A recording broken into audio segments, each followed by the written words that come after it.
रही थी।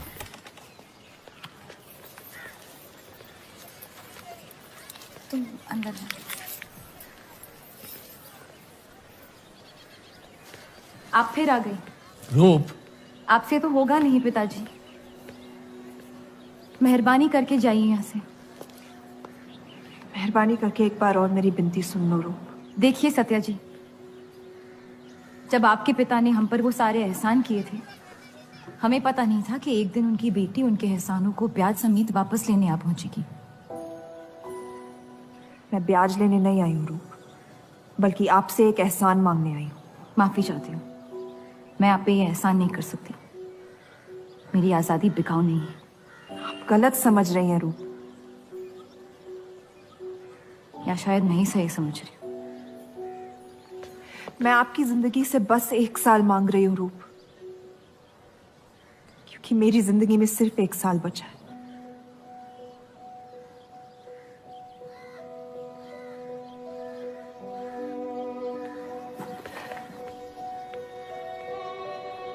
एक बार ठंडे दिमाग से सोच लो बेटा।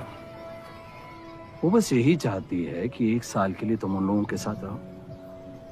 इसमें क्या नुकसान हो सकता है? एक बार चली गई तो कभी नहीं लौट पाऊंगी पिताजी। सत्या अच्छी औरत है। उन्होंने हमसे वादा किया है कि तुम्हारी बहनों का शादी होने तक ख्याल रखेंगे। इसीलिए पढ़ा लिखा के बड़ा किया था कि एक दिन सही दाम पे बेच पाऊं मुझे। रूप, कौन बाप अपनी बेटी को हुस्नाबाद जाके किसी अनजान घर में बगैर किसी रिश्ते के रहने पे मजबूर करता है? अगर हम जिंदगी भर लोगों के घर जा जाकर शास्त्रीय संगीत सिखाए ना, तब भी तुम्हारी और तुम्हारी दोनों बहनों की शादी नहीं करवा पाएंगे। और एक बड़ी बहन होने के नाते तुम्हारा ये फर्ज है। हम जबरदस्ती नहीं कर रहे हैं बेटा। सत्या को हम बचपन से जानते हैं। वो हमसे बेहतर तुम्हारा ख्याल रखेंगे। बाकी फैसला तुम्हारे हाथ में।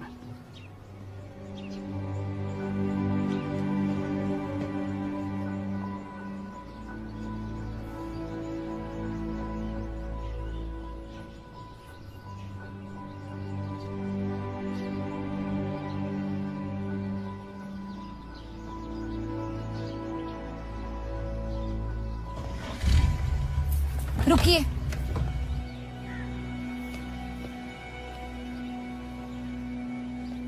चलूंगी मैं आपके साथ, लेकिन मेरी एक शर्त है। आपके पति को पहले मुझसे शादी करनी पड़ेगी। मैं उस घर में सिर्फ आपके पति की पत्नी बनकर आऊंगी, उपपत्नी। रूप, मैं बस इतना चाहती हूँ कि जब तक मैं जिंदा हूँ आप मेरे पति को जान लो, समझ लो, ताकि आपके गुजरने के बाद आपके पति मुझसे शादी कर ले। कैसी पत्नी है आप? और अगर एक पल के लिए मैं आपके इस पागलपन में शामिल भी हो जाऊं, तो इस बात की जमानत कौन देगा कि आपके गुजरने के बाद आपके पति मुझसे शादी कर लेंगे?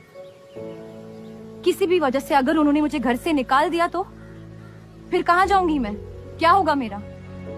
ये सब जानने के बाद कौन अपनाएगा मुझे? सोचा है आपने? मैं वादा वादा? जब आप ही नहीं रहेंगी तो आपका वादा निभाएगा कौन? तू शादी किए बगैर मैं उस घर में नहीं जाऊंगी।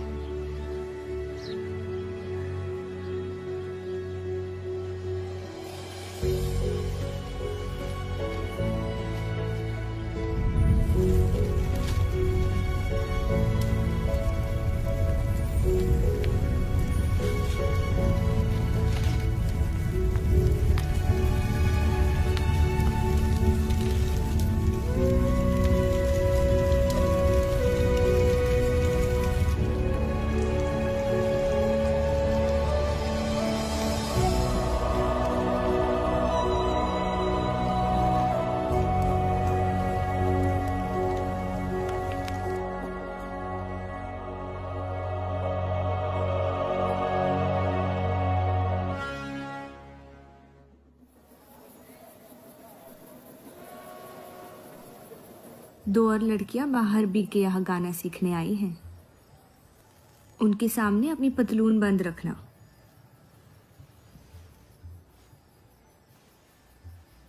पता है, सारी हिंदू लड़कियां अमृतसर जाने की बात कर रही हैं।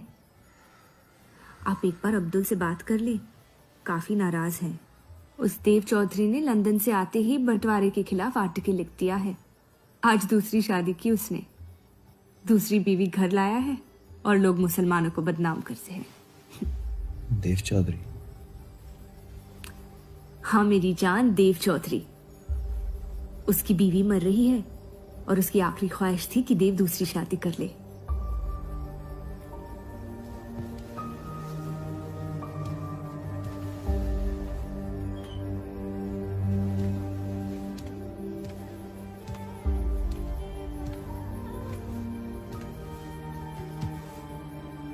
क्या हुआ जफर?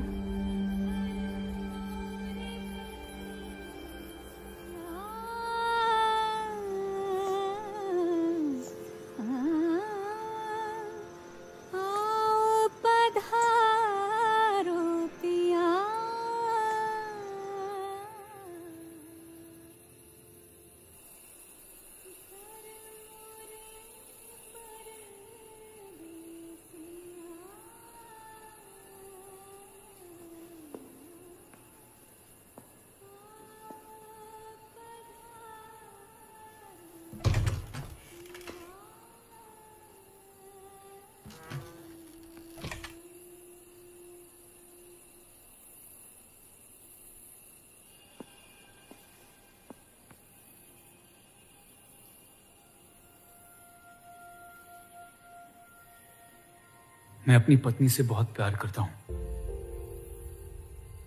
मैं नहीं जानता कि सत्या ने आपको ये शादी के लिए राजी कैसे किया, लेकिन मैंने ये शादी सिर्फ उसकी खुशी की खातिर की है। मुझे गलत मत समझिए, आपको इस घर में पूरी आबरू के साथ रखा जाएगा। इस रिश्ते में इज्जत होगी, प्यार नहीं होगा। आप मुझसे जितनी कम उम्मीद रखेगी, तकलीफ उतनी कम होगी। उम्मीद करता हूं कि आपका दिल मुझसे बड़ा हो और वक्त के साथ आप मुझे माफ करती रहे।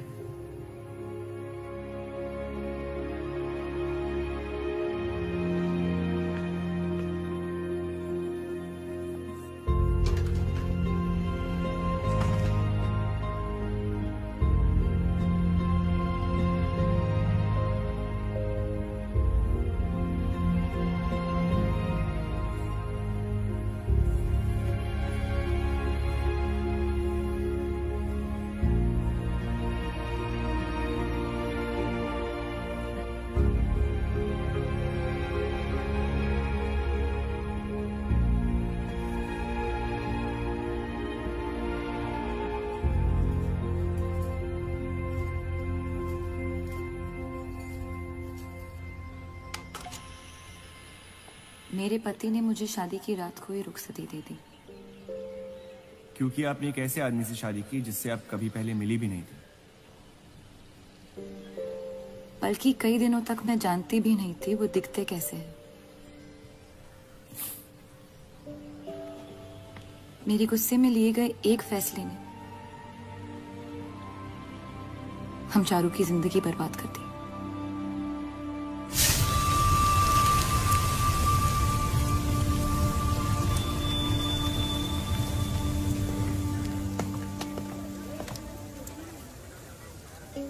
ऐसे जफर मियां, अगर आपको अपनी तलवारों से इतना ही इश्क है तो लोहारों की लड़ाई में शामिल क्यों नहीं हो जाते?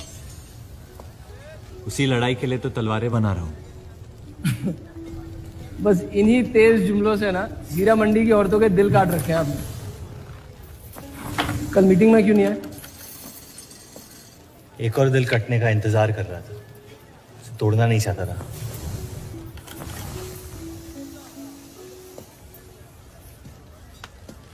देखिए जफर मियां, अगर औजार बनाने की मशीनें आ गई ना तो हमारे कारखाने बंद हो जाएंगे। इस बार हमारी कौम पे नहीं, हमारे पेट पे हमला हुआ। एक तरफ अल्लाह अल्लाह करते हो और दूसरी तरफ डरते रहते हो। अगर हम मेहनत करें तो कभी बेरोजगार नहीं होंगे। और रही आपके आवाम हक पार्टी की मीटिंग और बंटवारे की बात, तो मैं हरामी हूं। मुझे खुद के अब्बा ने उनका नाम तक नहीं दिया। जो आदमी अपने हक के लिए नहीं लड़ा, वो आवाम के हक के लिए क्या लड़ेगा? चलिए छोड़िए।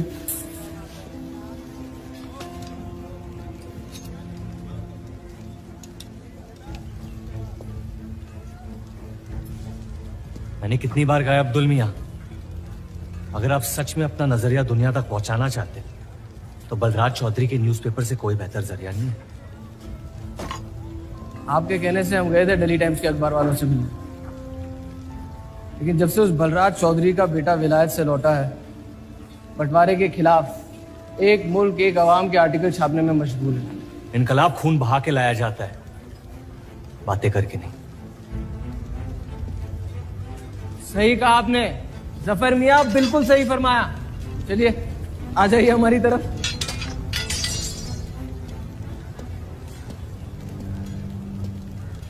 गलत ना समझे मुझे, भाई आप मेरे, जान दे सकता हूं, लेकिन सिर्फ आपके लिए। बस मुझे इन चौधरियों के मसलों से दूर रखिए अब अब्दुल मियां।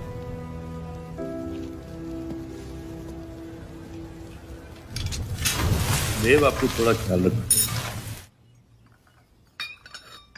ये एक मुल्क एक आवाम का आर्टिकल लोगों को हजम नहीं हो रहा। धर्म के नाम पे अंग्रेज हमारे देश का बंटवारा कर रहे हैं, जिससे फ्यूचर में किसी का फायदा नहीं होगा। लेकिन उनके बिना हम अपना देश भी तो नहीं संभाल पा रहे। उसके बारे में क्यों नहीं लिखते आप? वक्त के साथ हम सब सीख लेंगे, अगर साथ में रहे तो। इस मकसद का मसीहा तुम्हें किसने बनाया? मैं बस एक आवाज हूं जिसमें लोगों तक पहुंचने की ताकत है, या बहकाने की ताकत? या उन्हें सही राह दिखा रहा हूं, जिस सही राह में यकीन आप भी करते हैं, बस सियासत से डरते हैं। ये मत भूलिए कि हम यहाँ माइनॉरिटी हैं और मुस्लिम लीग दिन ब दिन ताकतवर होती जा रही है। आप अपने दिमाग से सोचें, दिल से नहीं। अगर मैं ऐसा कर पाता तो फिर बात ही क्या थी। कभी कभी दिमाग का दिल से हार जाना जरूरी होता है।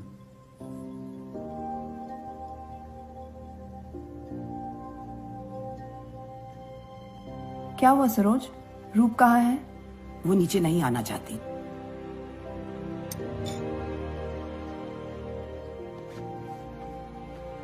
चलता हूं। कोई बात नहीं, उन्हें उनका नाश्ता कमरे में ही दे दे। जी। देव को हमेशा लगेगा कि मैंने उसके साथ ज्यादती की, लेकिन आपने जो किया है सही है। जिंदगी पर भरोसा रखिए, उसने जो उलझाया है वही खुद सुलझाएगी।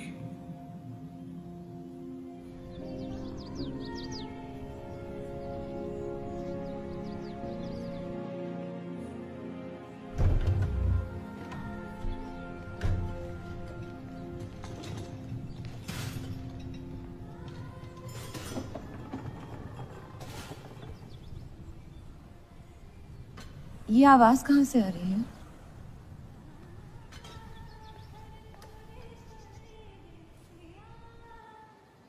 बहार बेगम की हवेली से। किसी जमाने में हुस्नाबाद की सबसे मशहूर मुजरे वाली हुआ करती थी, लेकिन फिर उन्होंने नाचना छोड़ दिया। अब गाना सिखाती हैं। कहाँ है बहार बेगम की हवेली? हीरा मंडी में, इस शहर का सबसे बदनाम मोहल्ला। उस जगह का सिर्फ नाम लेने से ही लोगों के नाम खराब हो जाते हैं। अरे हम कह रहे हैं आपसे मुंशी साहब, हमारे जफर भाई से अच्छा लोहार पूरे हीरा मंडी में नहीं है। अभी पिछले साल ब्रिटिश आर्मी की तलवारें भी इन्होंने ही तो बनाई थी।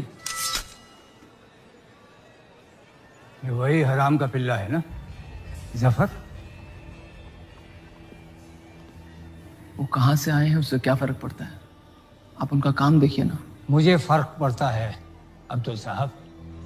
एक तो ये नाजायज और ऊपर से माफ कीजिएगा मुसलमान मुंशी जी, अगर मेरे पैसे लेकर भाग गया तो मैं तुम्हारा घर। लोगों के काम पे तवज्जो देना सीख, उनके बाप के नाम पे नहीं। लेकिन ये बड़ी बात तेरी कम अकल नहीं समझ पाएगी। छोड़ दें जफर, मैं कह रहा हूँ जफर, छोड़ दें। छोड़ दे जफर।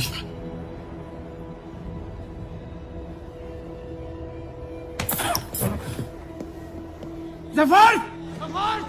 वो लिहाज तो है नहीं इन लोगों में। अरे एहसान मान हम लोगों का, जो तुझ जैसे हरामियों को अपने मोहल्लों में रहने देते हैं। एक तो ये हमारी वजह से हीरा मंडी में पड़ रहे हैं, और ये क्या कर रहे हैं? कचरा बढ़ा रहे हैं, कचरा।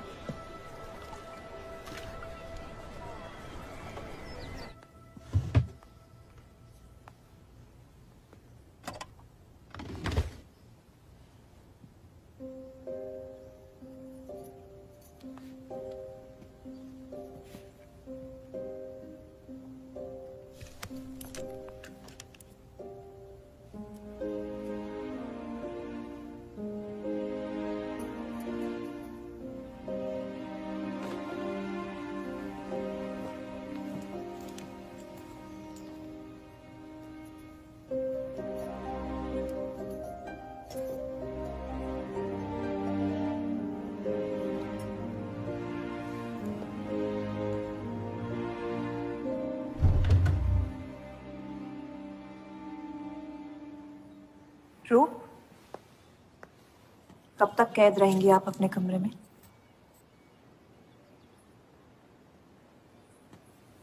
अब आप शादीशुदा हैं, आपकी भी कुछ जिम्मेदारियां हैं इस घर में। किसकी तरफ? आपके पति की तरफ, जो सिर्फ आपसे प्यार करते हैं। हम दोनों ने एक दूसरे को देखा तक नहीं है। मेरी एक ही जिम्मेदारी थी, अपनी बहनों की तरफ। वो मैंने ये शादी करके निभा लिया। देव के अखबार में काम करना शुरू कर दो, उनके साथ थोड़ा वक्त बिताओ, देखना सब कैसे बदलने लगेगा। मैंने घर पर बात करनी है। सबका कितना ख्याल रखती है आप। मैं आपकी दुश्मन नहीं हूं रूप, बस अपने बाद आपकी जिंदगी को बेहतर बनाने की कोशिश कर रही हूं। पता है, मेरे माँ बाप को लगता था कि लड़कियों को पढ़ाना लिखाना फजूल है, वरना अगर मैं पढ़ी लिखी होती तो इतने बड़े अखबार में काम करने का मौका कभी नहीं गंवाती। मैं फिर रियाज शुरू करना चाहती हूँ। बिल्कुल, करना भी चाहिए। अगर आप चाहो तो मैं अभी एक अच्छे गुरुजी का इंतजाम करवा सकती हूँ। नहीं, मैं हीरा मंडी जाके बाहर बेगम से सीखना चाहती हूँ।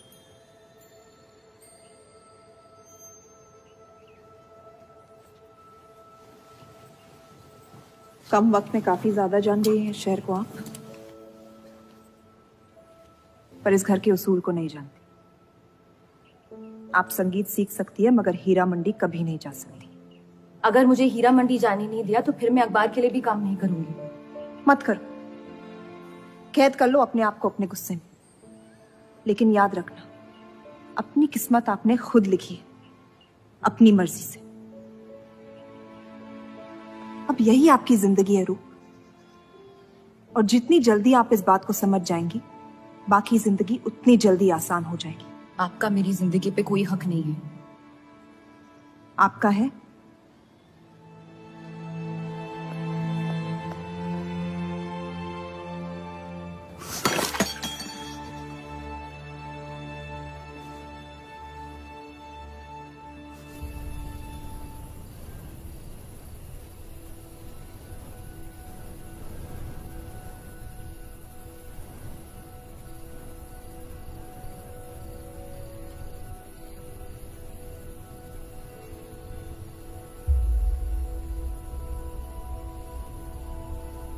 हरगिज नहीं।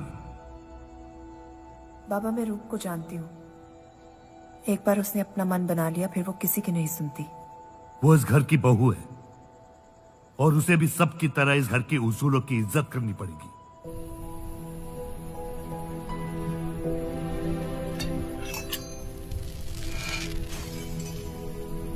आपके कहने पर हमने उन गलियों की तरफ देखा तक नहीं, लेकिन हम रूप से ये उम्मीद नहीं रख सकते। इससे पहले वो कोई गलत कदम उठा ले, हमें उसे जाने की इजाजत दे देनी चाहिए। और यही एक मौका है देव और रूप को करीब लाने का।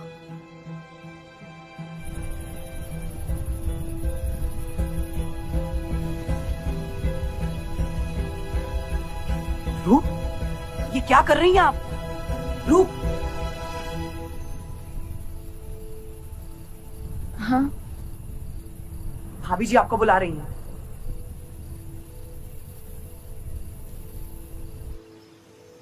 मेरी जिद और उनके उसूल के बीच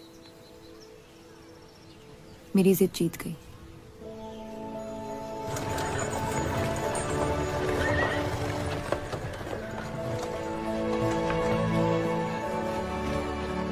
देव चौधरी की ये एक मुल्क एक समाज वाली बातें सुनने में तो बहुत अच्छी लगती, लेकिन गौर फरमाई, एक तरफ ये बंटवारे के खिलाफ है और दूसरी तरफ ये स्टील के कारखाने लाने की कोशिश कर रहे हैं। मतलब दोनों ही तरफ से हम भूखे मत। हमें और एडवर्टाइजमेंट की जरूरत है। अगर यही हाल रहा तो हफ्ते में सिर्फ 3 दिन पेपर छाप पाएंगे। सर, पिछले हफ्ते जिस विस्की कंपनी के इश्तेहार डाले थे वो इस हफ्ते भी इश्तेहार डालने को तैयार है। उसी शराब के इश्तिहार की वजह से पूरा हफ्ता मुस्लिम सेक्टर ने अखबार नहीं खरीदा। बहुत अच्छे पैसे दे रहे हैं विस्की वाले।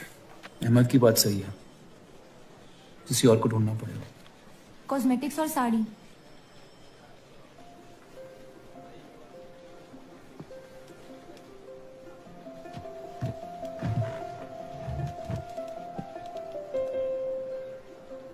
काजल और कपड़ों से तो किसी को एतराज नहीं हो सकता। शराब के बदले लक्स साबुन का इश्तेहार डालते हैं पेपर में। इन इश्तेहारों की वजह से औरतें भी पेपर खरीदेंगी। माफी चाहती हूँ, बस ख्याल आ गया तो बोल दिया। मैं देव चौधरी से मिलना चाहती हूँ। और आप कौन? रूप, उनकी पत्नी।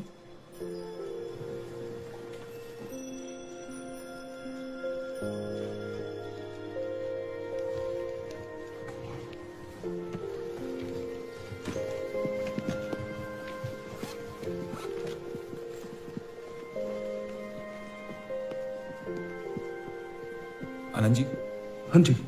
इन्हें इनका डेस्क दिखा दीजिए। जी।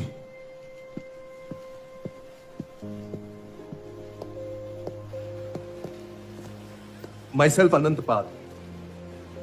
नमस्ते। वैसे ये कौन है?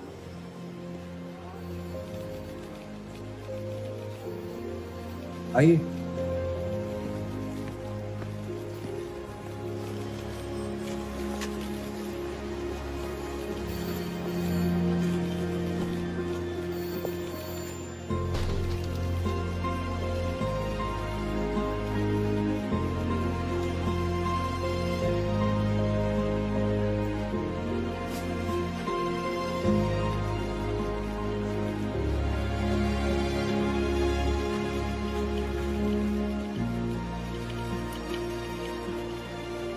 कमाल है, पति पत्नी एक दूसरे को जानते तक नहीं। निकाह हुआ है इनका शायद।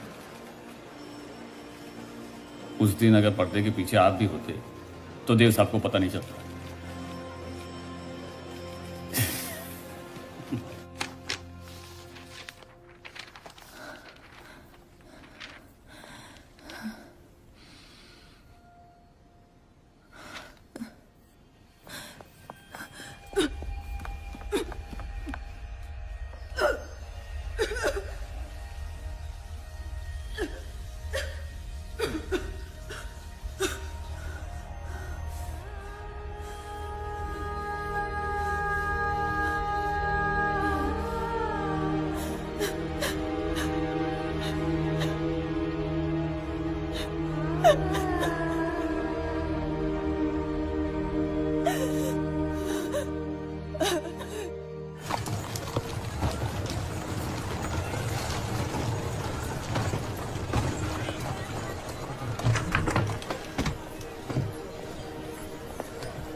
हीरा मंडी का सबसे बड़ा त्योहार दशहरा, पर यह मोहल्ला इस शहर की लंका है।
सा गा मा गा रे सा।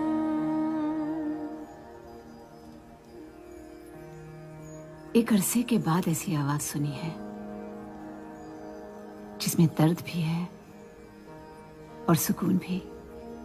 अपना फैसला बदलने के लिए शुक्रिया।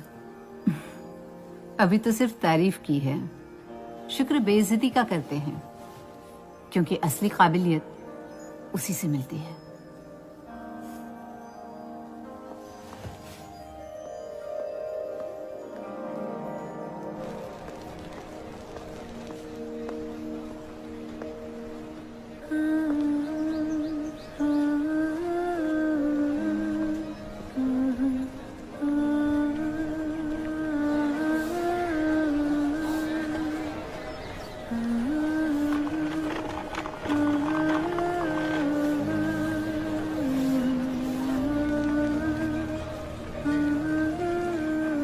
चले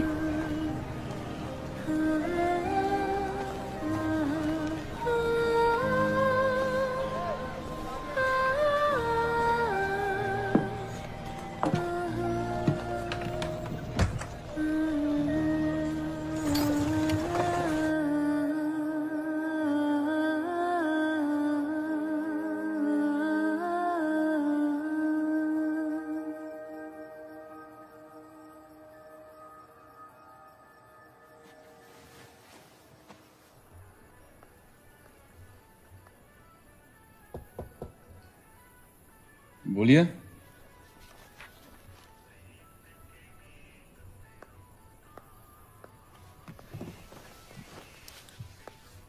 आपसे ऑफिस में बात करनी थी, लेकिन मौका नहीं मिला। किस बारे में? मैं आपकी कंपनी में सिर्फ हाजिरी नहीं देना चाहती, काम भी करना चाहती हूँ। मैं एक आर्टिकल लिखना चाहती हूँ। किस मुद्दे पे? हीरा मंडी पे। उस इलाके के लोगों को देख के लगता है कि हर घर में कई कहानियां छुपी हुई है। अगर आप कोई ऐसी कहानी ले आए जो पढ़ने लायक हो तो छाप देंगे।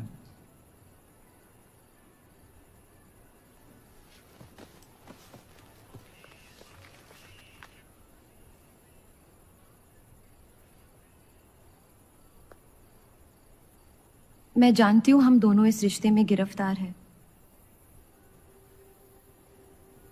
और इसमें मेरा हाथ भी है। बस आपको बताना चाहती हूँ कि मेरे आपसे या इस रिश्ते से कोई अरमान नहीं है। ये शादी नहीं, समझौता है, और आप जब चाहे इससे रिहा हो सकते हैं। मैंने कभी इस शादी को तोड़ने का जिक्र नहीं किया है, लेकिन आपके ख्यालात जान के खुशी हुई। शुक्रिया।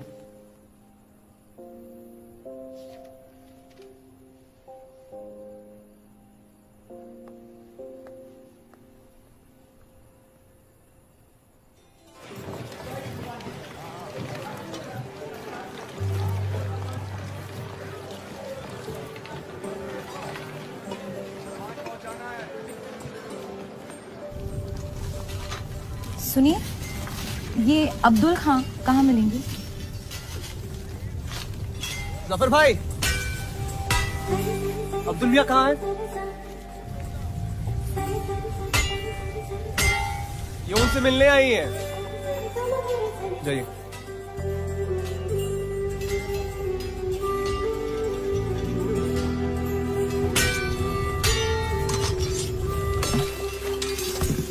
एक मुलाकात ने लौटने में मजबूर कर दिया।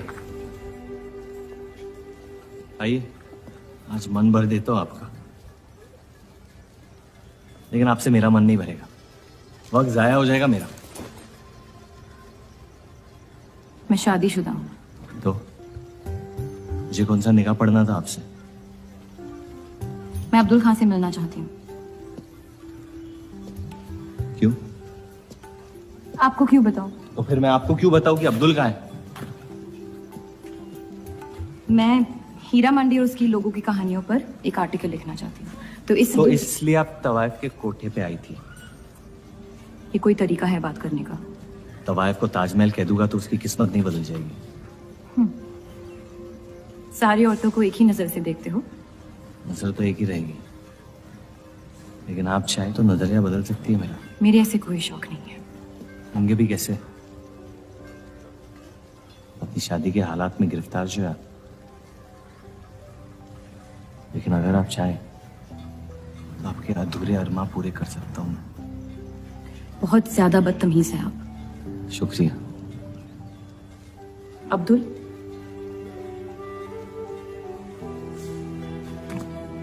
शुक्रिया।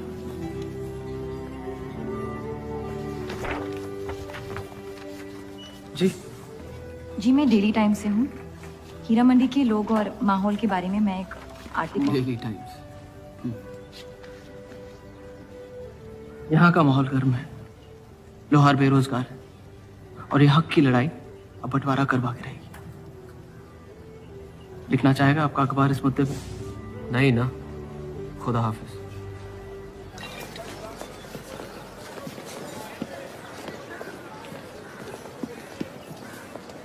क्या चाहिए उसका जवाब मत देना। बस पूछना चाहता हूँ, आपका काम हो गया? आपको अचानक क्या हो गया? नहीं, वो अब्दुल मियाँ बड़े तंग मिजाज के, पूरा दिन बंटवारे के लड़ाई में उलझे रहते हैं। हमें क्या लेना, जब तक हमारा इलाका हमारा है सब ठीक है। चलो, शुक्र है कम से कम अपने इलाके की तो इज्जत करते हैं आप।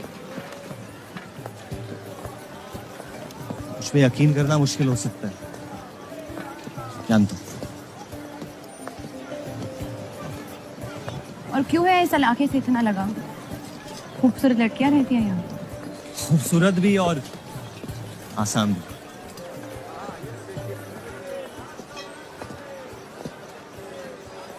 तकदीर ने मुझे यहाँ फेंका। जिंदगी कुचलने ही वाली थी, लेकिन इस सड़क ने मुझे बचा लिया, चलना सिखा दिया। मेरी फतेह हो गई और नाम पड़ गया जफर। अब यही मेरा घर है। ये गलियां नहीं होती तो मेरी कोई पहचान नहीं होती।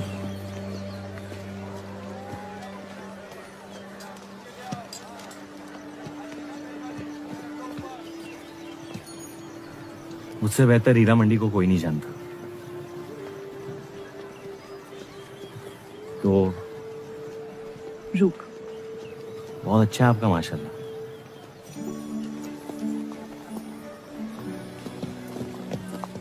तो यहाँ कोई कहानी ढूंढने आई अपनी छुपाने? ढूंढने?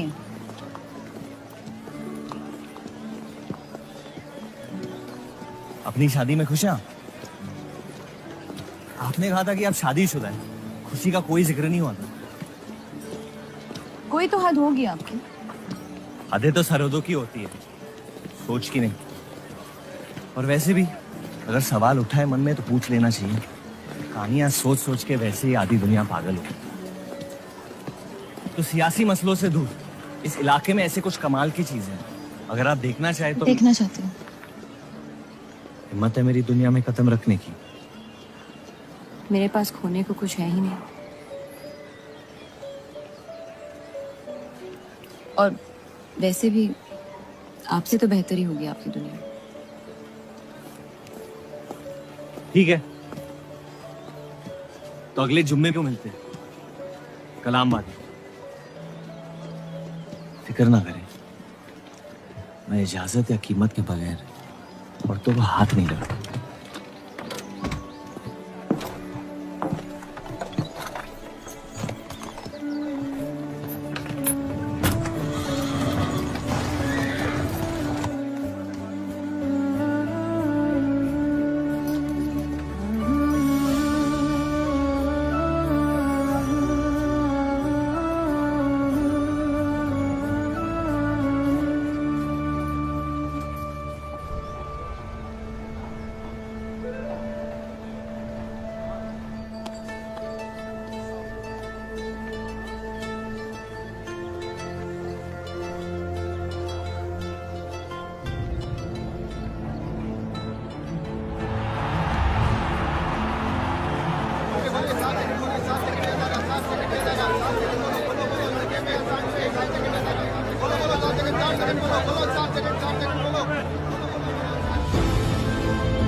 अगर जफर भाई सांड पे 7 सेकंड से ज्यादा टिक गए तो जीत जाएंगे।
इतनी जल्दी आपसे तुम तक का सफर तय कर लिया आपने? क्यों बुलाया मुझे यहाँ? आप कहानी ढूंढ रही थी, मैंने आपको एक किस्सा दिखा दिया। डर गई? क्यों? तुम मर सकते थे। मौत हक है, और मुझ जैसे नाजायजों के पास ना कोई खास मकसद होता है, ना ही आपकी तरह कुछ खोने को होता है। इसलिए मौत से डर नहीं लगता। जिस दिन मोहब्बत हो जाएगी, मकसद भी मिल जाएगा और मौत से डर भी लगने लगेगा। अफसोस,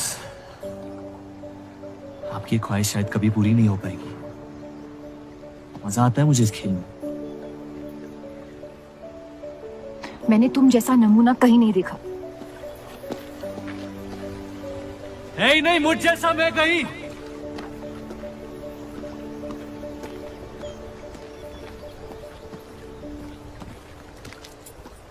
ये वही जर्नलिस्ट लड़की है ना? इसे तो छोड़ दे। एक दिन छोड़ दूंगा। अच्छी लड़की है बेचारी। जरूरत से ज्यादा, इसलिए शायद बुरे ख्यालात भी नहीं आते इसके बारे में। सुना है शादीशुदा है। आप जानते हैं ना आप क्या करें?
जितनी घर वालों से दूर हो रही थी, उतनी जफर के करीब हो रही थी।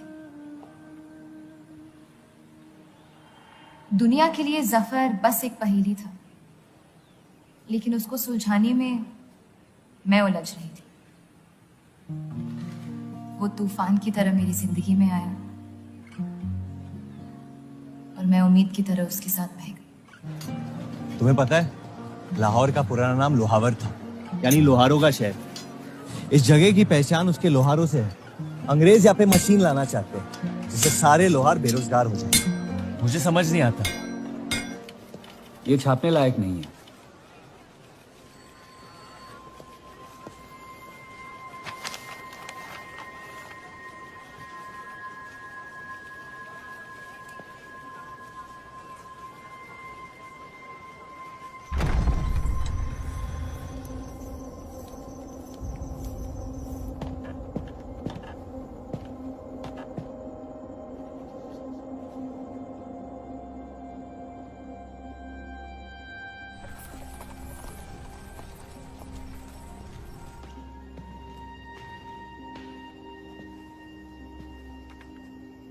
हीरा मंडी के लोहार आ जाए थे मुझे मिलने। आपको उनकी बात सुन लेनी चाहिए, वरना वो हमारे मुस्लिम स्टाफ को स्ट्राइक पे जाने पर मजबूर कर सकते। बाबा, साफ साफ बताइए किस बारे में बात करना चाहते हैं आप? रूप।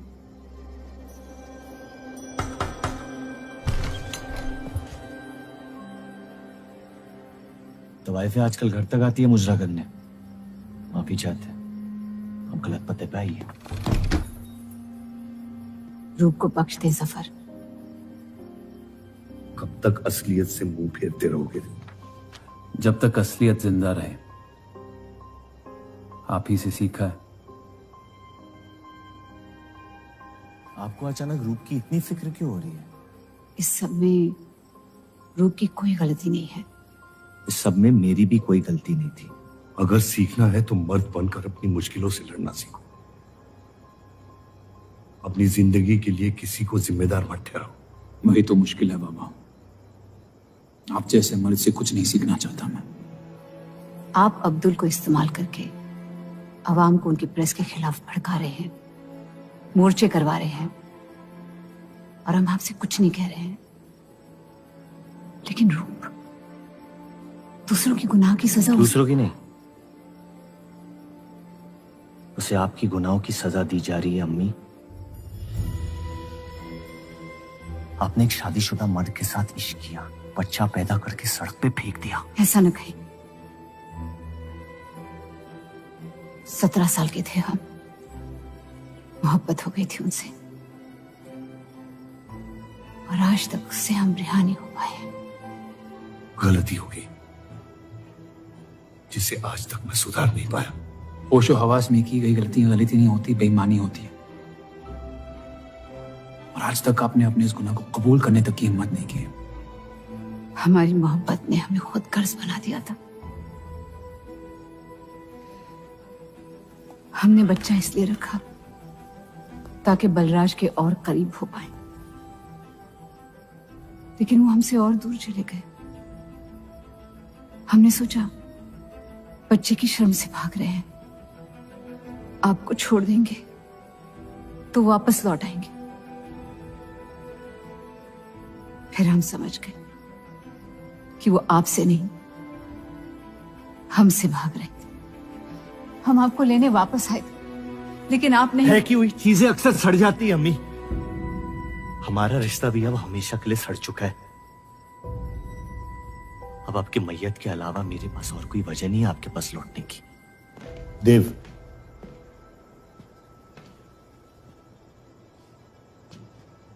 बस एक बात कहना चाहता हूं। मेरी भी शादी जबरदस्ती हुई, इसीलिए मैंने इस घर के बाहर प्यार ढूंढने की कोशिश की। कहीं रूप के साथ ऐसा ना हो जाए।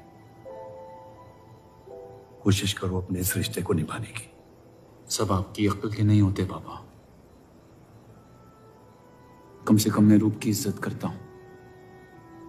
आपने मां की कभी इज्जत नहीं की, और उसकी पूरी जिंदगी ये सोचने में निकल गई कि शायद उनमें कोई कमी थी। आपके बच्चे तक को कबूल करने को तैयार थी। पता नहीं इतनी हिम्मत कहां से लाती थी वो।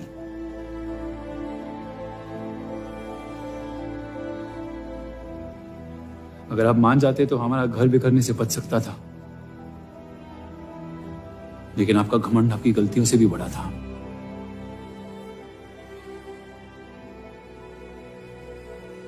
उस लड़के की कोई गलती नहीं है,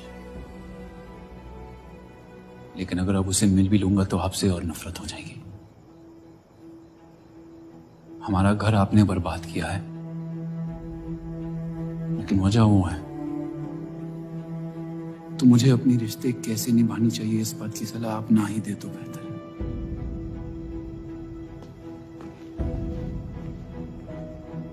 बलराज चौधरी ने अपने जायज बेटे को मेरे हिस्से की दौलत, शोहरत और इज्जत दे दी, तो बदले में मैं उसके बहू को छीन लूंगा, और मेरे पास कुछ खोने को तो है नहीं। हरामियों का कोई वजूद नहीं होता, उनका कोई ईमान नहीं होता, किसी को उनकी जरूरत नहीं होती है। यही सुन सुन के बड़ा हुआ हूं मैं। लेकिन अब बस, जिस लड़की को वो अपना घर आबाद करने के लिए लेके आए थे,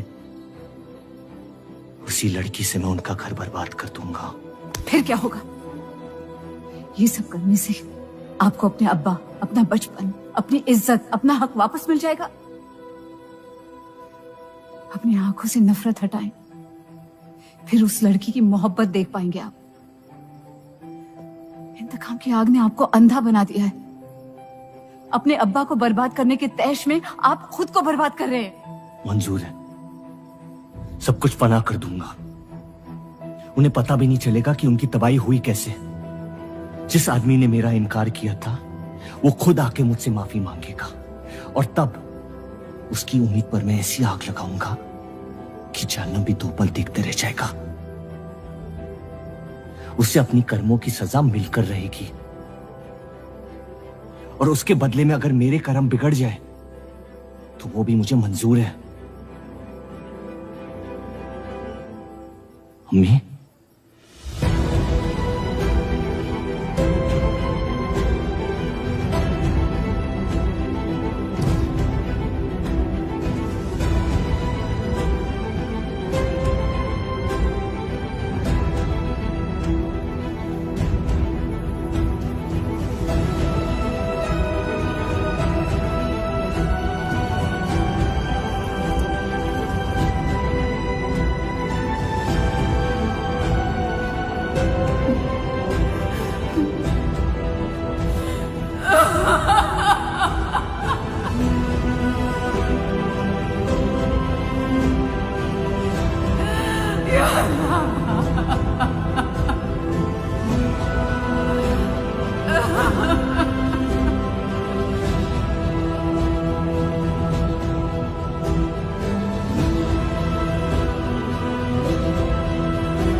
जफर को हीरा मंडी में पहचानते सब थे, लेकिन वो है कौन ये कोई नहीं जानता था। वापस जाने का मन नहीं करता? वापस जाने की वजह ही नहीं है। पीढ़ियों से हम ये काम कर रहे हैं, हमारे बच्चे इसी की खा रहे हैं। अब अगर ये अंग्रेज औजार बनाने की मशीन ले आए तो लोहार बेरोजगार हो जाएगा। आज हमारे साथ हो रहा है, कल किसी भी कारीगर के साथ हो सकता है।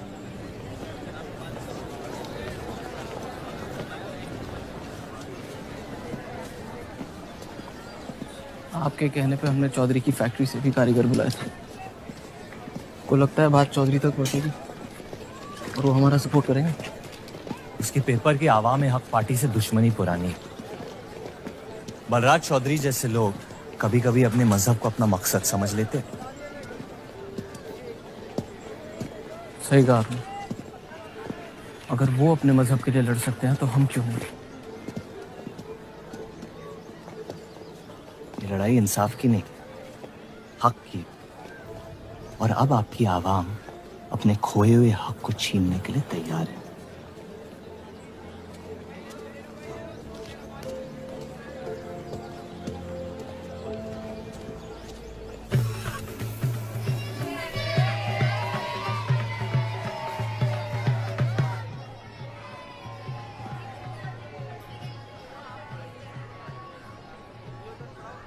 सत्या चौधरी मरने वाली है। गुजरने वाली, कैंसर की बीमारी से।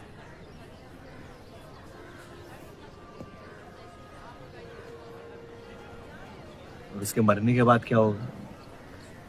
तुम उसकी तख्त पर बैठोगी, तुम्हारा शौहर तुम्हें पहली बीवी की इज्जत देने लगेगा, हमारी शादी खुशहाल हो जाएगी।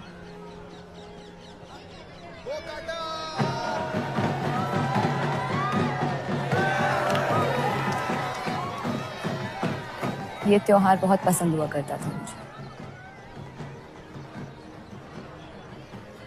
फिर क्या हुआ?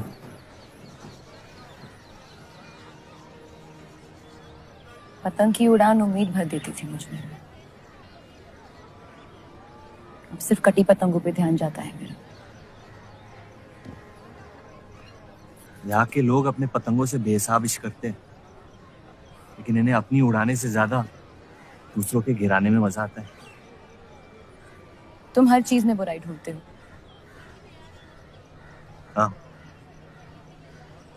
अगर तुमने मेरी जिंदगी जी होती ना, शायद तुम समझ पाती कि मेरी नजरों में इतना अंधेरा क्यों है।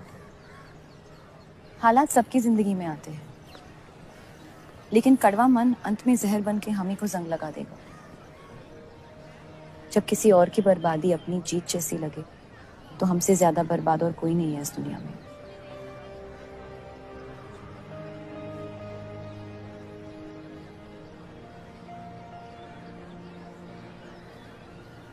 तुम्हें कभी प्यार हुआ है?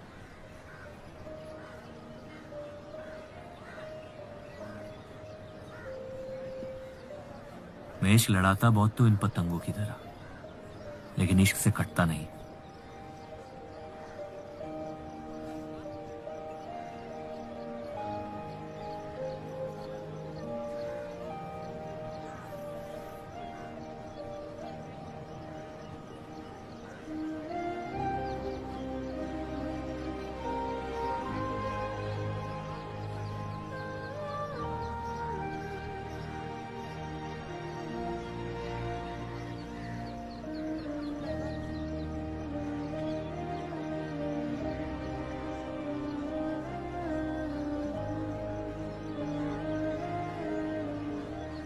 निकलना चाहिए, वरना ये शाम हमसे आगे निकल जाएगी।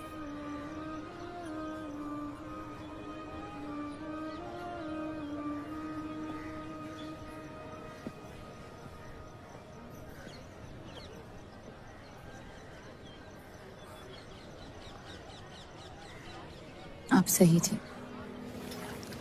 मेरे अंदर कुछ बदल गया है। सफर की वजह से मुझे लगता है मुझे। आप शादीशुदा हैं। वो शादी नहीं सौदा है। सोचना गलती है, लेकिन उस पर अमल करना गुनाह है। आपके अलावा और किसी को नहीं पता। मुझे लगा आप समझेंगे। कोठा चलाते इसका मतलब ये नहीं कि धोखा देने के लिए हमसे इजाजत ली जाए। मैं आपकी बेइज्जती नहीं करना चाहती थी।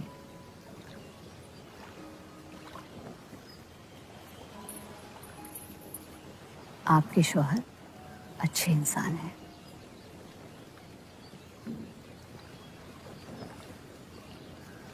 सिर्फ अच्छाई काफी होती है पूरी जिंदगी बिताने के लिए।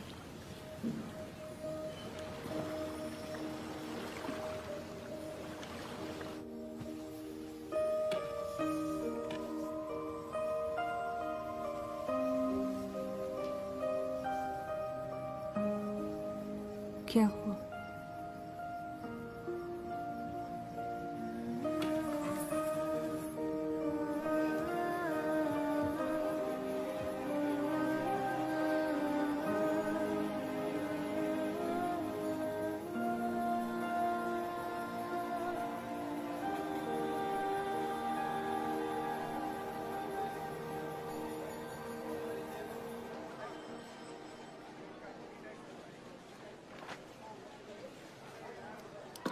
मुझे कुछ वक्त चाहिए सोचने के लिए। सोचना क्या है? अगर स्टील इंडस्ट्री आ गई तो सब लोहार बेरोजगार हो जाएंगे। क्या ये खबर छापने लायक नहीं? लेकिन इंडस्ट्रीज आने से देश का बहुत फायदा हो सकता है और आप सब उन फैक्ट्रियों में काम कर सकते हैं। हम गुलामी नहीं करते। सवाल देश की तरक्की का है, किसी की गुलामी का नहीं। पहले अंग्रेजों की गुलामी की, अब हिंदुओं की। यही करता रह जाएगा मुसलमान यहाँ। बात को पलटने की कोशिश मत करिए। अगर हम हर जाति बहस में धर्म को घसीट लेंगे तो ये देश हमेशा चलता रहेगा। मुस्लिम लीग इलेक्शन जीत चुका है। अब आप मुल्क की नहीं, बस अपनी फिक्र कीजिए। सबकी फिक्र करने की आदत है मुझे,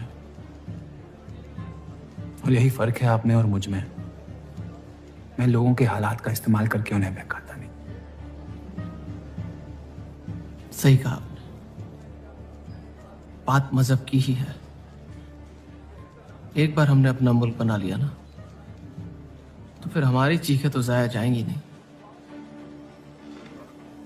लेकिन तब आपकी चीखें कौन सुनेगा देव साहब?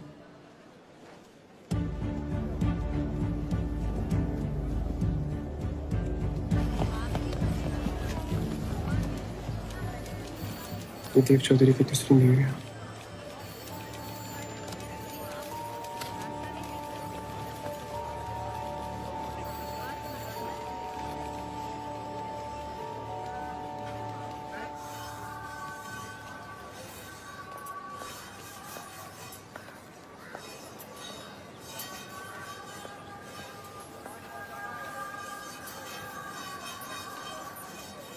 मुंशी जी तुम्हें कॉन्ट्रैक्ट देना चाहते हैं।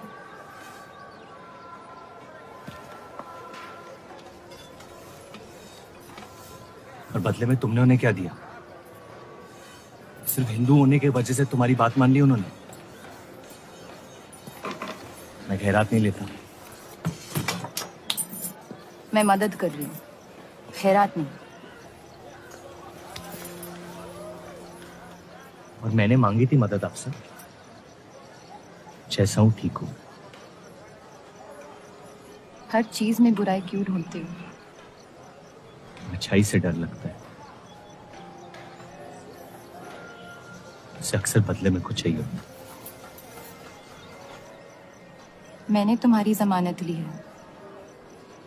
मुंशी जी को समझाया कि हीरा मंडी तुम्हारा घर है और बदले में मुझे कुछ नहीं चाहिए।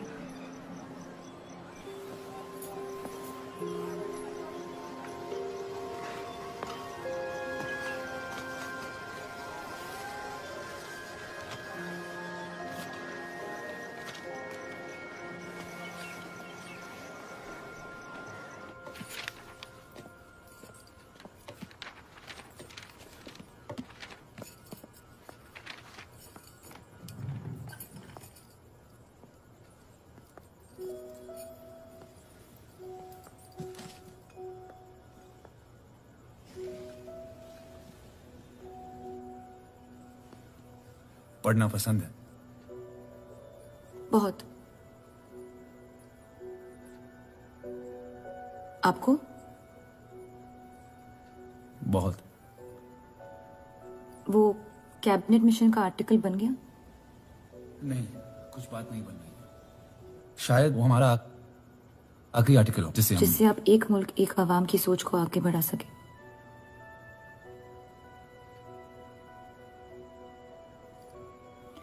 आजादी की कीमत बंटवारा है। जितनी जल्द हम इस बात को मान ले उतना फायदा होगा।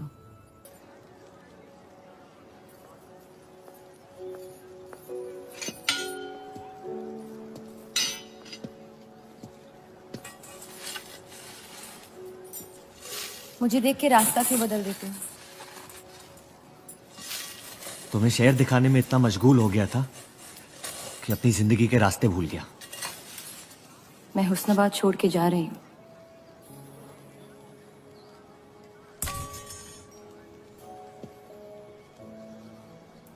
अजीब है ये जिंदगी भी। पहले मुझे यहाँ आना नहीं था और अब यहाँ से जाना नहीं है। मुझे यकीन है कि तुम्हारे शौहर जहां तुम्हें लेके जाएंगे तुम वहां खुशी ढूंढ लोगी। मैं उनसे प्यार नहीं करती, ना ही वो मुझसे करते हैं।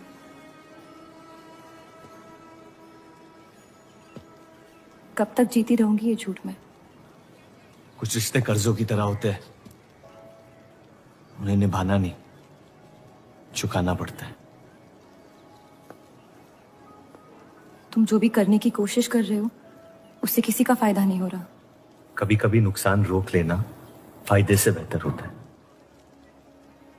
जज्बात को रिवाजों की गुलामी नहीं करनी चाहिए। इस दुनिया के सारे गुनाहों में से सबसे बड़ा गुनाह कौन सा है पता है? अपने मन को मारना। मेरे मन में तुम्हारे लिए कुछ नहीं है रूप। मुझे तुम पे यकीन क्यों नहीं होता? क्योंकि तुम यकीन नहीं इश्क करना चाहती हो। बर्बाद हो जाओगी। दर्द के अलावा कुछ नहीं दे सकता मैं तुम्हें। मंजूर है। तुम जानती नहीं मुझे, मेरी जिंदगी को, या उस वजह को जिस वजह से मैं तुम्हारे करीब होना चाहता था। और वो वजह मोहब्बत नहीं है।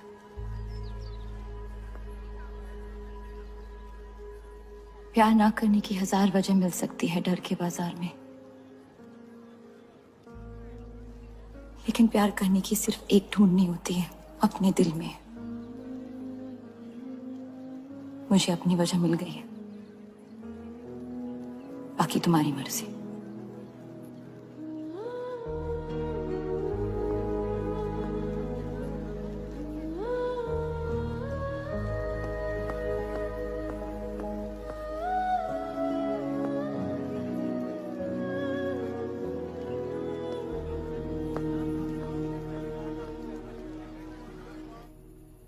आप लोगों को जल्दी हुस्नाबाद छोड़ने की तैयारी करनी चाहिए। मैं आपके बगैर कहीं नहीं जाऊंगा।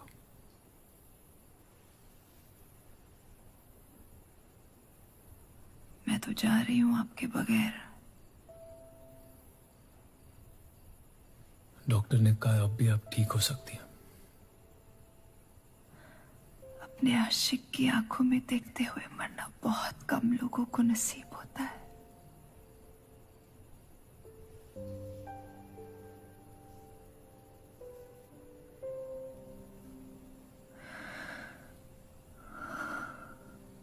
सुकून के आंसू है, बह जाने दीजिए। मेरा सुकून तो लेके जा रही है आप। अब क्या करूंगा जिंदगी का मैं?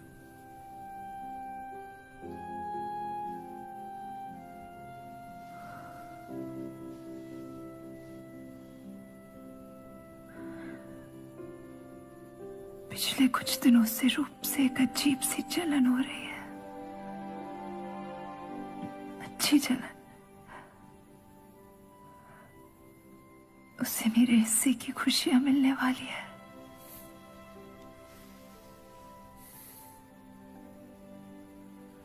आपकी जगह कोई नहीं ले सकता। मैं उसे अपनी जगह देना चाहती हूँ।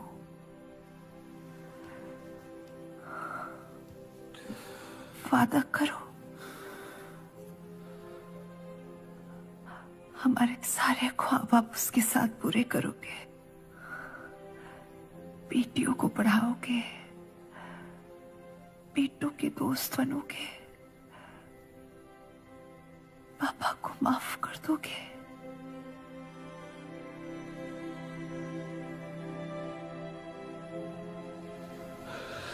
मुझे मत छोड़ो सत्या, रुक जाओ।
उनकी कमी महीनों तक हमारे साथ रही। तो उनके गुजरते ही आप लोगों ने हुस्नबा छोड़ दिया? काश छोड़ दिया होता। सर, अब्दुल की पार्टी अब बहुत ताकतवर हो गई है। इस आर्टिकल के बारे में एक बार फिर सोच लेते हैं।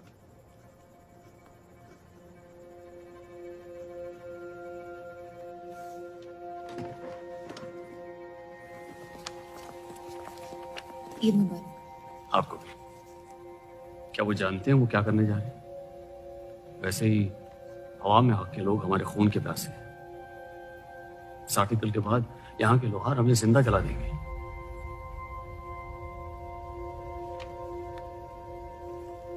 खुदा हाफिज।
जश्न के मॉल में रंज बना रहे हैं।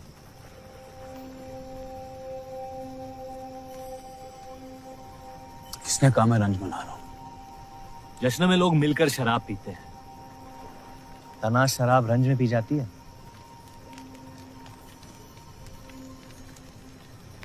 बस अपनी जिंदगी से कुछ लम्हे चुरा के अपने आप के साथ वक्त बिताना चाहता हूँ।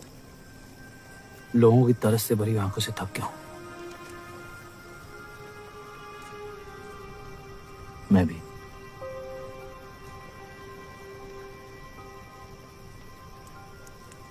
तो आपके रंज का राज क्या है?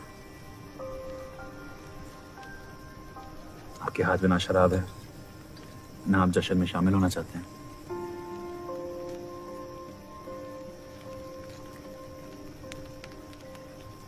अनजानों को राज बताना बहुत आसान होता है।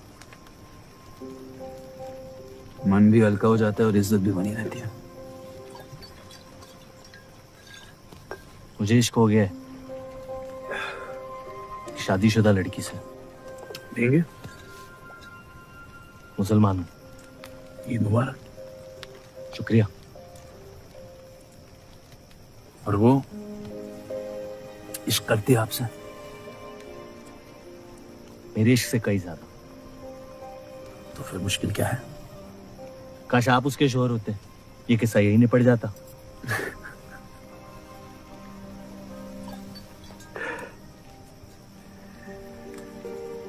एक बार बात तो करके देखें। दुनिया भी बड़ी अजीब है।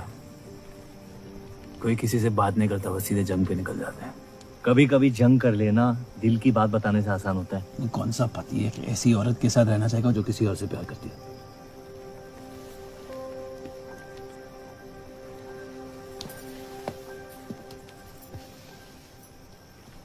लेकिन इसमें एक और राज है। वाह वाह, मैं कहानी सुनने आया था, आपने कटहरा खड़ा कर दिया। मसला ये है कि मैंने उसे सिर्फ आधे सच बताया। तो पूरे बता दो।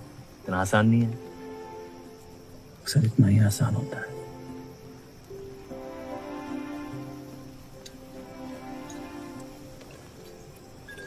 खैर, आपकी कहानी क्या है? बस अपनी टूटी हुई किस्मत के टुकड़े समेट के आगे निकल जाना चाहता हूँ, लेकिन पता नहीं शुरुआत कहां से करूं। पहला टुकड़ा जिस जख्म से हुआ उसे ढूंढिए, बाकी टुकड़े अपने आप मिल जाएंगे।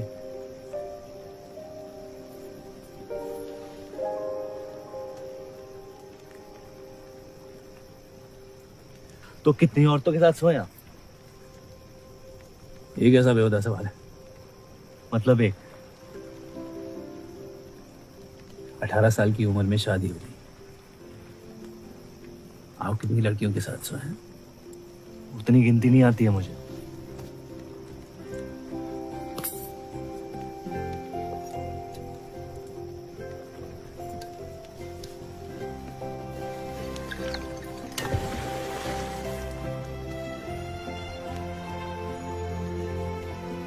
कभी जिंदगी में चीखे आप? आइए, आज गला फाड़ के जिंदगी को बोल देते हैं, उसके धोखों से हारेंगे नहीं हम।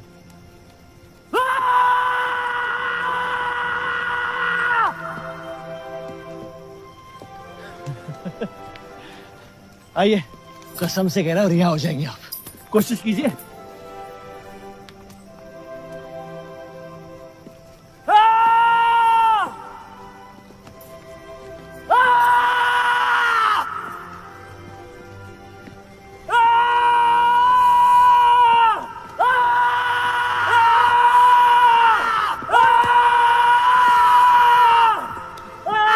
बस बस बस।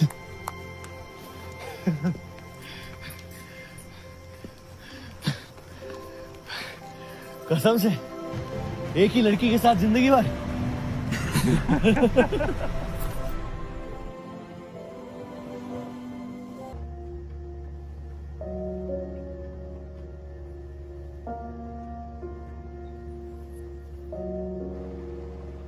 अब या तो आप अलग हो सकती हैं या शादी को एक और मौका दे सकती हैं।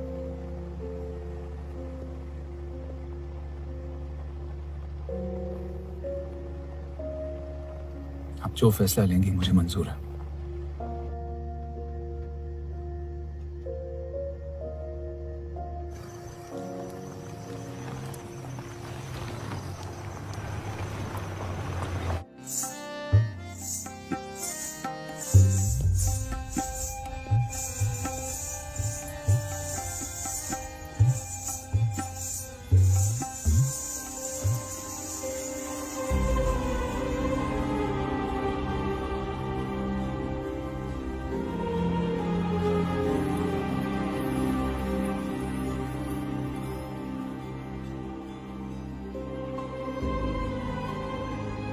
आपके कोठे के दरवाजे हमेशा खुले रहते हैं? हमें कुछ भी छुपाने की जरूरत नहीं है। हम ये शहर छोड़ के जा रहे हैं। अलविदा तो आप बहुत साल पहले कह चुके हैं। बताइए, आज कौन सी तकलीफ देने आए हैं? वक्त बदल गया लेकिन आप नहीं बदली बाहर जाए। अब अपने बेटे को इस्तेमाल करके आप हमारे खानदान को तबाह करना चाहती हैं। समझाइए उसे, रूप हमारी बहू है। खुदा के मजाक का भी जवाब नहीं।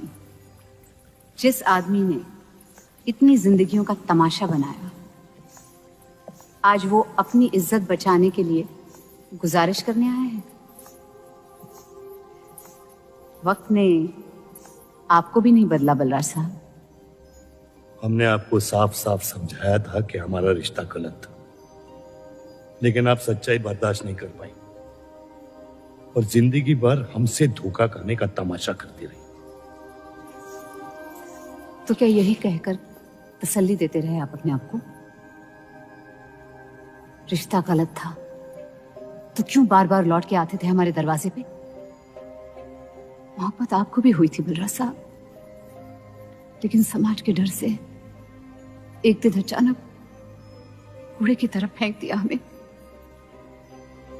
घिन आती है आपकी खुदगर्जी पर। मेहरबानी करके यहां से निकल जाइए।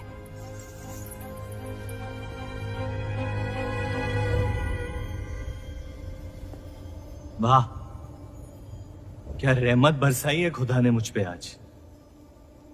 बरसों बाद अम्मी को मिलने आया था, साथ में अब्बा भी मिल गए। एक तरफ बहार बेगम जिसने मुझे फेंक दिया और दूसरी तरफ बलराज चौधरी जो कल तक मुझे कबूल नहीं कर रहा था और आज मुझसे भीख मांगने आया है। क्या चाहते हो तुम? कि हम तुमसे अपने खानदान की इज्जत की भीख मांगे? छोड़ दो उन्हें। लेकिन वो काम तो आपका है, अपनों को छोड़ देना।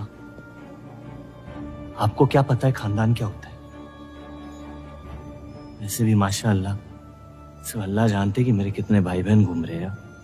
मेरा सिर्फ एक खानदान है जिसे मुझे तुम दोनों से बचाना है। तो फिर कह दो अपनी बहू से कि मुझसे इश्क करना छोड़ दे।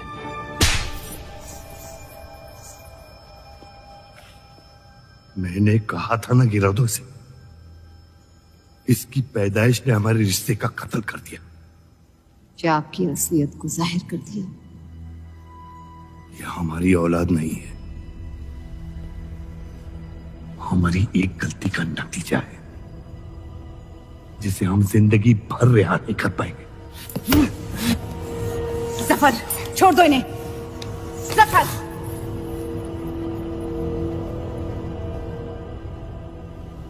हमारे साथ जो भी करना है कर लो, लेकिन हमारे गुनाहों की सजा हमारे बेटे को मत दो। उसने कुछ नहीं बिगाड़ा तुम्हारा।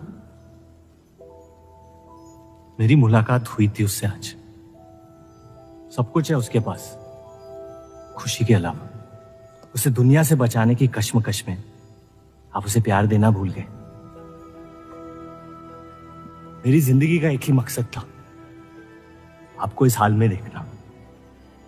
लेकिन रूप सही कहती है, जब किसी और की बर्बादी अपनी जीत सी लगे तो आपसे ज्यादा बर्बाद और कोई नहीं है इस दुनिया में।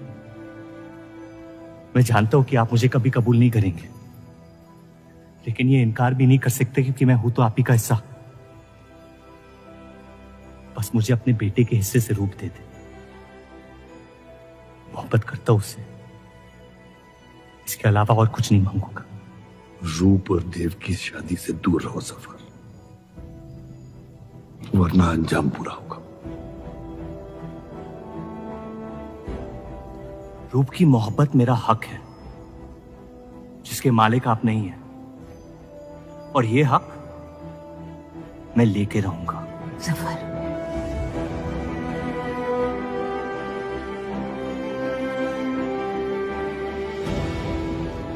हम जानते हैं कि आप हमारी किसी भी बात पर राजी नहीं, लेकिन इस बार आप जानती हैं कि हम सही हैं।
वो हीरा मंडी से आपको कोई मिलने के लिए आए हैं।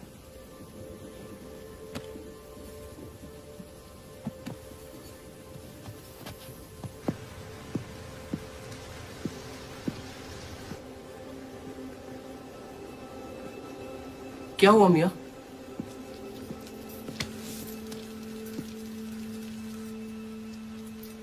ये सब उस औरत की वजह से हो रहा है। मुझे तो यकीन भी नहीं हो रहा कि चौधरी इस हद तक गिर सकता है आपको तकलीफ देने के लिए। इसमें रूप का कोई हाथ नहीं।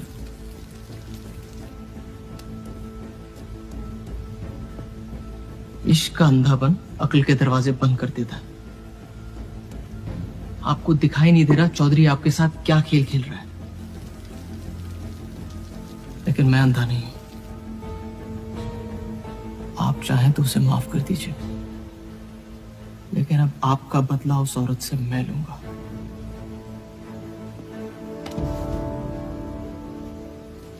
अगर उसे हाथ लगाया तो हमारे रिश्ते के साथ आपकी गर्दन भी काट दूंगा मैं।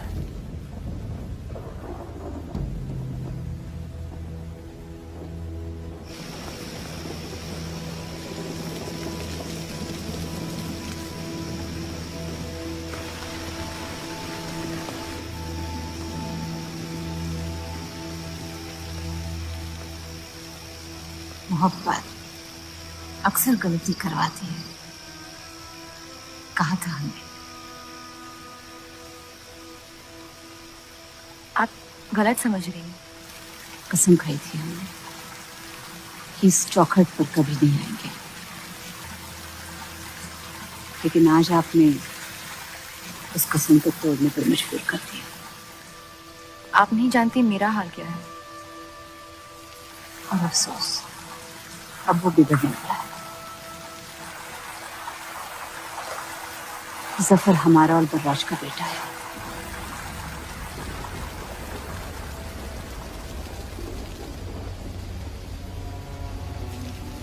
उसने आपका इस्तेमाल किया है इस घर को बर्बाद करने के लिए। वो मोहब्बत करता है मुझसे, देखा है मैंने उसकी आंखों में। शुरुआत से झूठ बोला उसने आपसे। उसने अपने हालात में कुछ गलतियां की होगी, लेकिन हमारी मोहब्बत सच्ची। पढ़ी लिखी हैं आप, अक्लमंद हैं। हीरा मंडी का लड़का है वो। उसकी जिंदगी में बिस्तर के बाहर किसी भी औरत की कोई कीमत नहीं है। और आपसे तो हम बिस्तर भी नहीं होना चाहता था। बस वो यही चाहता है कि किसी भी तरह भरे बाजार में बलराज चौधरी को जलील कर पाए। और आपके अंधे इश्क ने उसके सपने को पूरा करने का मौका दिया। यही सच्चाई है, मान ले। अगर आप अपने शौहर को छोड़ के उसके पास भी चली जाती तो वो आपको कबूल नहीं करता। मोहब्बत उससे करते हैं जो आपकी इज्जत कर सके, आपसे आपकी मोहब्बत से ज्यादा मोहब्बत कर सके। रूप, आप उसका इश्क नहीं, इंतकाम है। और वो सिर्फ अपने इंतकाम से मोहब्बत करता है।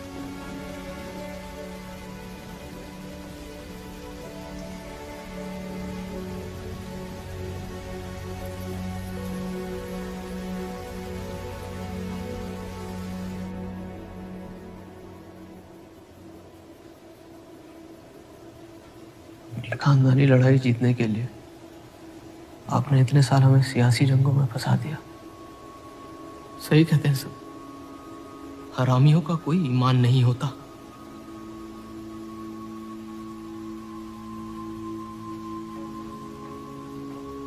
अपने इंतकाम को पूरा करने के लिए जिस आग को आपने फूंक दी थी ना, अब उसी आग से ये शहर जला दूंगा। अब आप अपने अमाल का अंजाम रोक नहीं पाएंगे।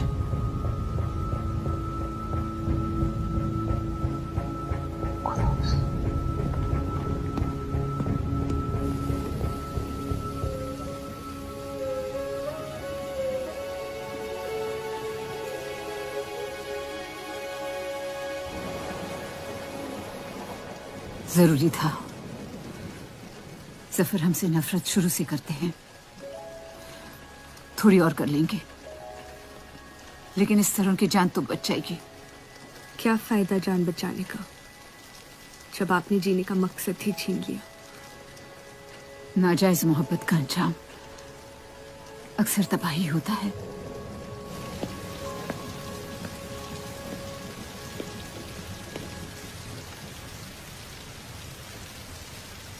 जफर नाम है उसका, तुम्हारा भाई, जिसे तुम ईद के दिन पे मिले थे। मुझ में हिम्मत नहीं थी अपनी गलतियों को कबूल करने की।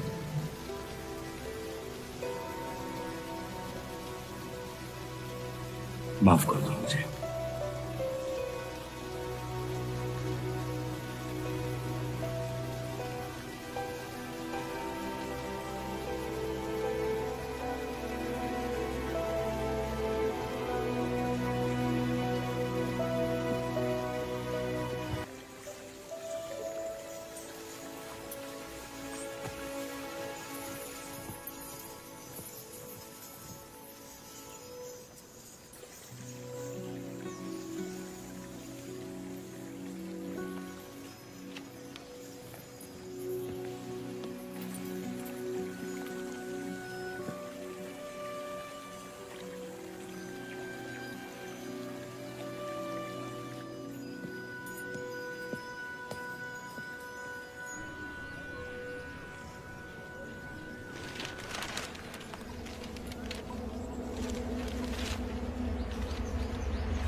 मुझे हीरा मंडी में किसी से प्यार हो गया था।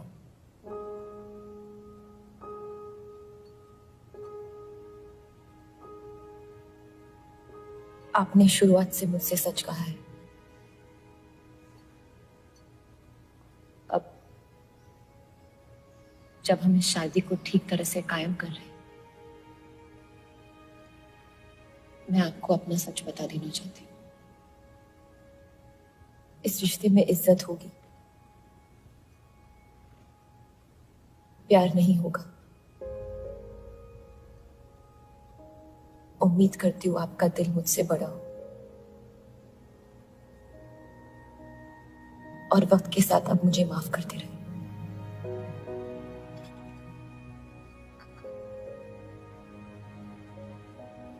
आप किसी से प्यार करती थी?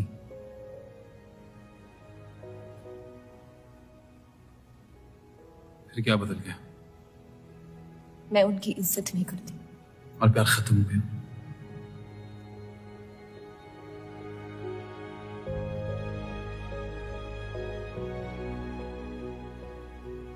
आपने कहा आप इस रिश्ते को कायम करना चाहती हो, अब क्यों?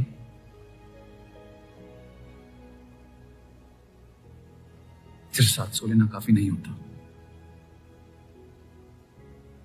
और कई पहलू निभाने होते हैं शादी कायम करने में। मैंने सत्या से हमेशा कहा था, जबरदस्ती बनाए रिश्तों का अंजाम कभी अच्छा नहीं होता। उसकी खुशी की खातिर अपनी कुर्बान कर दी मैंने, और कहीं आपकी खुशियों का भी कत्ल हो गया, इसके लिए मैं बहुत शर्मिंदा था।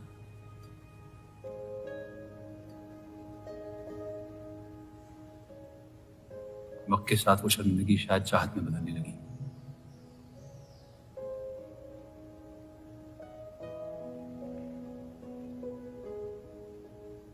आपकी पूरी जिंदगी आपके सामने बाकी है।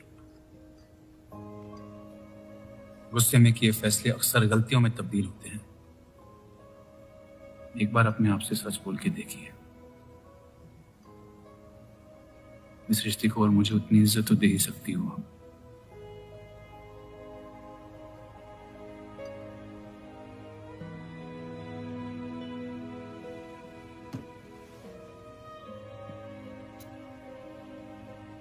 पति पत्नी का रिश्ता रिवाजों से नहीं,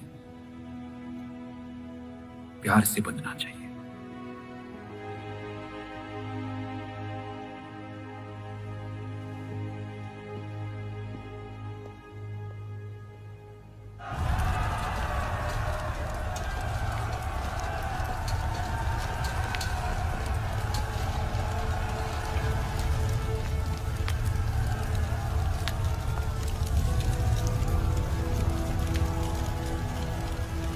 देव चौधरी ने हमारे खिलाफ फैसला ले लिया है।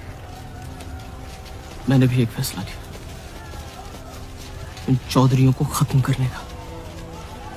सोच लीजिए, अब जो हमारे साथ नहीं, वो हमारा दुश्मन है।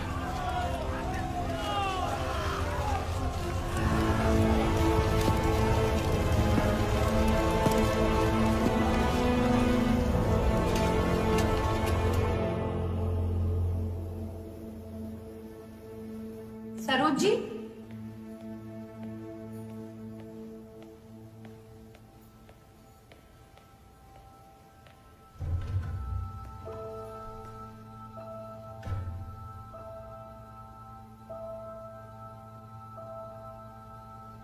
सरोज जी,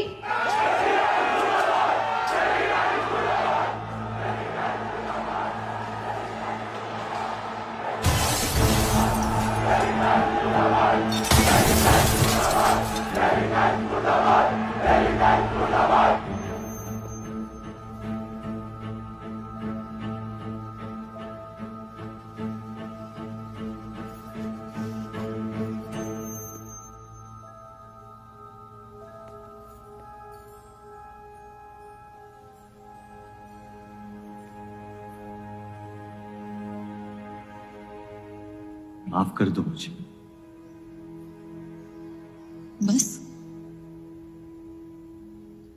यही कहने आए हो? क्या फर्क पड़ता है? वैसे भी तुमने अपना फैसला ले लिया है ना? पूरी शिद्दत से तुमसे प्यार किया और बदले में तुम ईमानदारी तक नहीं कर पाए।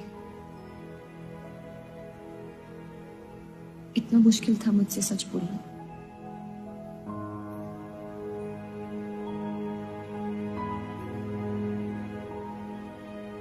पूरी जिंदगी दिल में एक चीज भर के रखी थी,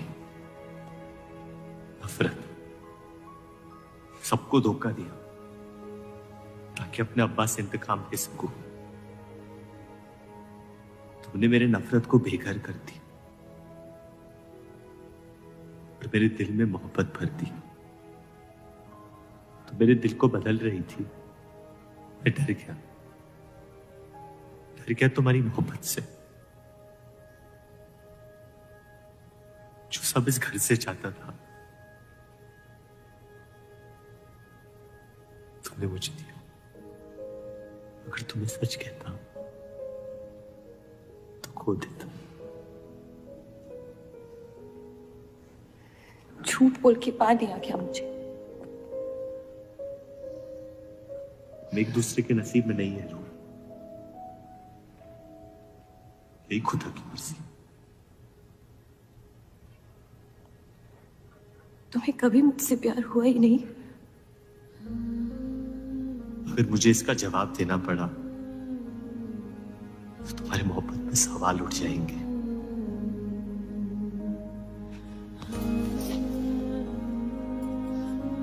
तुम कभी सीधा जवाब क्यों नहीं देते ज़फर?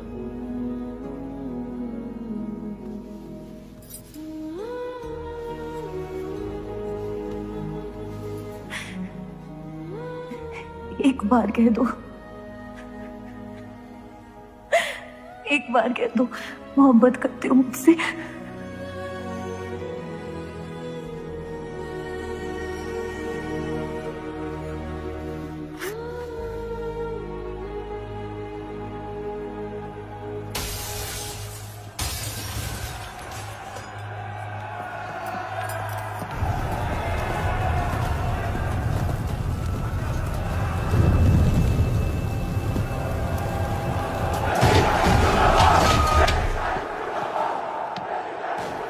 पीछे की दरवाजे से चलिए आनंद जी।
खत्म कर दो तीनों को।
हम इन्हें पनाह नहीं दे सकते। सारे हिंदुओं को मुसलमानों के घरों में ढूंढा जा रहा है। ये यहाँ सलामत नहीं है। आप इन्हें स्टेशन ले जाइए। चलो हमारे साथ। हम अपनी हिंदू लड़कियों को छोड़कर नहीं जा सकते। आप चलिए मेरे साथ अम्मी। जहाँ हमारी पैदाइश हुई थी शायद वही हमारी मौत आएगी। जाइए, आप जाइए।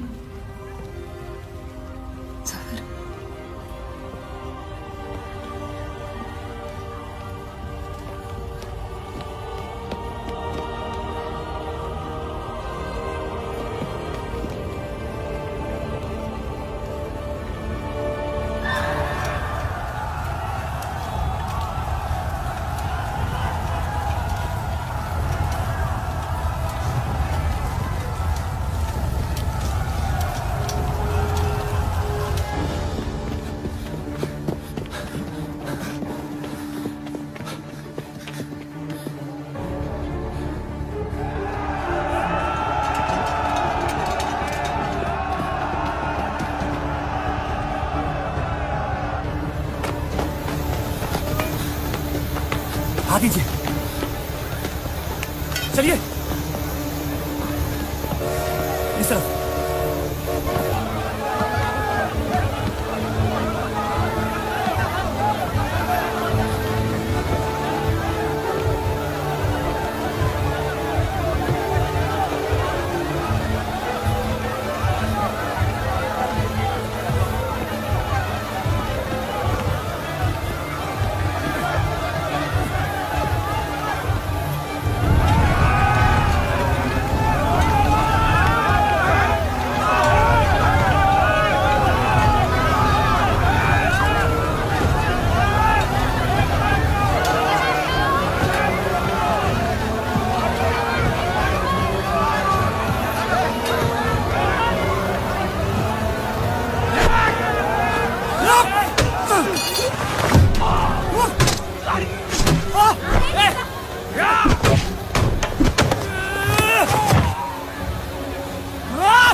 आप लोग ट्रेन पे चढ़िए, मैं नहीं रुकता हूँ। मार देंगे आपको। ये मेरे लोग हैं, मुझे कुछ नहीं करेंगे।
छोड़ दे अब दुनिया, जाने दे उन्हें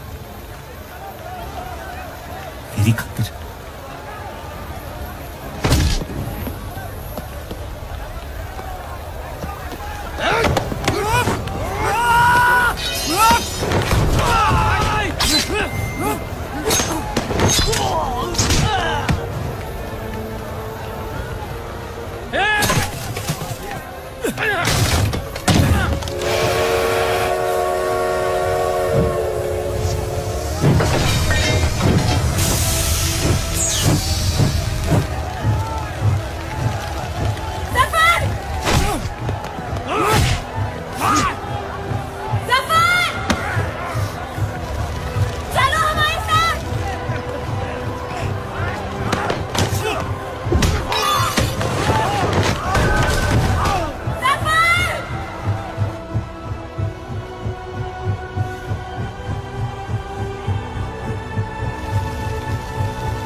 मैं जानता नहीं कि मुझे जलाया गया या दफनाया गया, लेकिन मेरी नाजायज जिंदगी को मकसद मिल गया, मोहब्बत।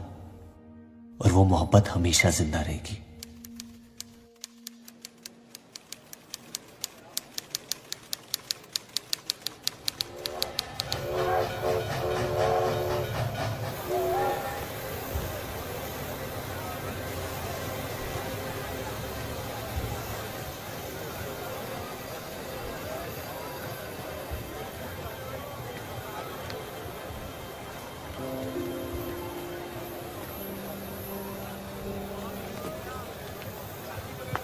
लकीरें खींच लेने से दुनिया छोटी या बड़ी नहीं हो जाती, बस हजारों जिंदगियां बिखर जाती हैं। अक्सर उन बिखरी हुई जिंदगियों में दिल टूटने का गम दो लोगों को जोड़ देता है।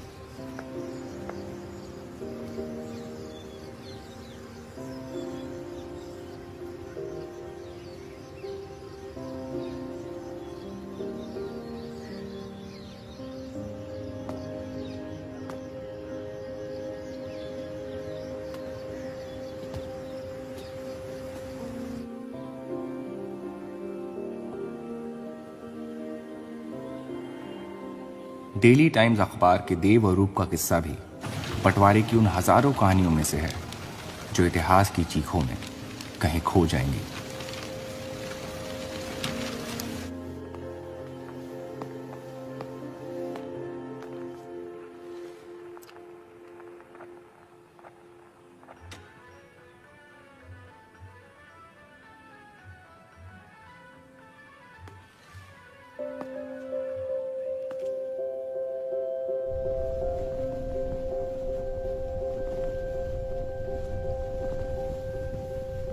मोहब्बत और नफरत दोनों के रंग लाल हैं, लेकिन फर्क ये है कि नफरत से दुनिया बर्बाद हो जाती है और मोहब्बत में खुद बर्बाद होना पड़ता है।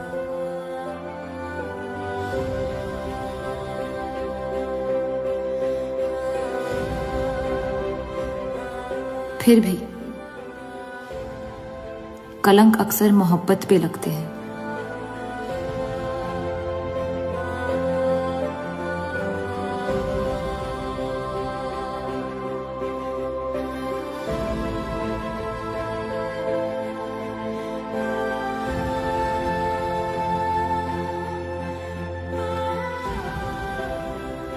हमारी ये कलंक से रंगी मोहब्बत कभी मिटेगी नहीं, हमारे अंदर हमेशा मौजूद रहेगी।